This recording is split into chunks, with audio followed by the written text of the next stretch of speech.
अस्सलामुअलैकुम। इस वीडियो में हम बात करेंगे बायोलॉजिकल इंपॉर्टेंस ऑफ वाटर के बारे में। मगर उससे पहले अगर चैनल को सब्सक्राइब नहीं किया तो प्लीज़ सब्सक्राइब कीजिए, hit the bell icon, share the video to share the knowledge.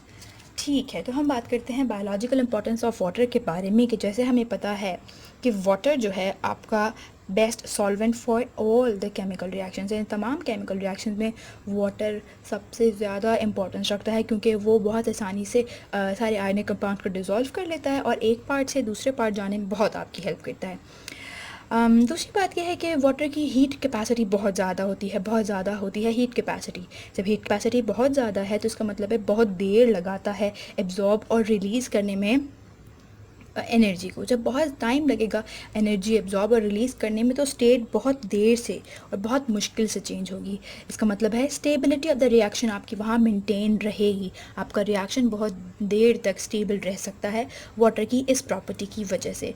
फिर सेकंड जो हेडिंग है आपकी वो है आपके पास हाई हीट वेपराइजेशन। बहुत ज़्यादा हाई होती है। कैसे बहुत ज़्यादा हाई होती है? बहुत ज़्यादा अमाउंट ऑफ एनर्जी रिक्वायर्ड होती है वाटर मॉलिक्यूल को वेपर्स बनाने के लिए। तो आप देख सकते हो इसी वजह से बहुत ज़्यादा अमाउंट ऑफ एनर्जी रिक्वायर्ड होगी आइस में कन्वर्ट होने के लिए भी। इसीलिए आपका जो सेल है उसका साइटोप्लाज्म बहुत देर से फ्रीज़ होता है और इसी वजह से जो आपकी साइटोप्लाज्म है वो बहुत देर से फ्रीज़ होता है।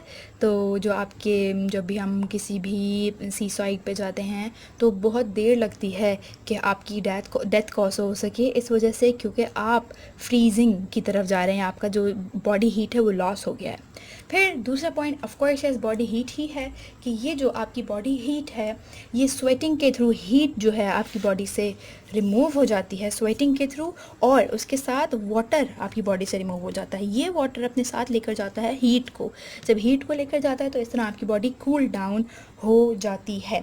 अगला जो टॉपिक है वो एम्फोटेरिक मॉलिक्यूल है। इसका मतलब है कि जो आपका वाटर है वो एसिड्स और बेसिस दोनों की प्रॉपर्टीज़ रखता है, यानी एच आइंस और ओ एच आइंस दोनों इसके पास हैं। तो जब भी आपका जो रिएक्शन है वो कभी एसिडिक की तरफ जाता है तो ओ एच आइन उसको न्यूट्रलाइज करने में हेल्प करता है, और जब आपका बॉडी का केमिकल रिएक्शन एसिडिक की तरफ जाता बेसिक की तरफ जाता है तो एच आइंस हाइड्रोजन आइन उसको न्यूट्रलाइज करने में हेल्प करते हैं। ऑफ कोर्स ये भी आपके मीडियम की स्टेबिलिटी को मेंटेन करते हैं और इन्हांस करते हैं। तीसरा जो पॉइंट है वो आपके पास बफर है। बफर वो सब्सटेंस होते हैं जो केमिकल रिएक्शन में हम ऐड करते हैं ताकि उनकी जो पीएच है वो मेंटेन रहे। प्रिवेंट करता है पीएच 7 से चेंज होने में सेल की, क्योंकि वाटर एक बफर के तौर पे एक्ट करता है। जब भी एसिडिक कंडीशन होती है तो ओ एच आइन जाकर बेसिक बनाने की कोशिश करते हैं और न्यूट्रल की तरफ लाने की कोशिश करते हैं, और इस तरह वाइस वर्सा होता है। दूसरी चीज़ है कोहेसिव फोर्सेस। वाटर मॉलिक्यूल्स में कोहेसिव फोर्सेस बहुत ज़्यादा होती हैं। रीज़न है उनका हाइड्रोजन बॉन्डिंग जो आपकी ट्रांसपोर्टेशन में हेल्प करती हैं। कोहेसिव फोर्सेस एक्चुअली मॉलिक्यूल्स को एक दूसरे के साथ कनेक्टेड रखने में बहुत हेल्प करती हैं। तो इसी तरह बहुत आसान हो जाता है जो ट्रैवलिंग है वाटर मॉलिक्यूल की from one part two the other part, यानी यही तीनों जाएंगे। ऐसा नहीं होगा कि जाते जाते दो रह गए। कुछ बेसिक यूजेस वाटर के जो आपके पास प्लांट में है, फोटोसिंथेसिस। आपके प्लांट में फोटोसिंथेसिस के लिए वाटर रिक्वायर्ड है। फिर टर्जिडिटी, यानी आपकी जो इरेक्टनेस है आपके सेल की उसको मेंटेन करके रखता है। Minerals up to xylem, minerals आपके जाइलम तक ट्रैवल हो जाते हैं इसी कोहेसिव फोर्सेस की वजह से, ताकि जो मॉलिक्यूल्स हैं वो एक दूसरे के साथ अटैच रहें और आसानी से ट्रैवल हो जाएं एक पार्ट से दूसरे पार्ट तक। सेकेंड हम इम्पॉर्टेंस हैं एनिमल्स में बहुत ज़्यादा है, उसमें तो कोई शक ही नहीं है। डाइजेशन में हेल्प करता है आपकी from food from small intestine to the other part of the body. ठीक है, उसके अलावा वेस्टेड जो सब्सटेंस हैं मॉलिक्यूल्स हैं उनको सेल से दूसरे पार्ट में रिमूव करने के लिए बहुत इंपॉर्टेंट है। सेकेंडली आपके टिश्यू फ्लूइड में वाटर है, आपके डाइजेस्टिव जूसेस में वाटर है, ब्लड में वाटर है, और आपने ये भी पढ़ा होगा कि जो आपका साइटोप्लाज्म है वो भी 80 to 90% साइटोप्लाज्म है।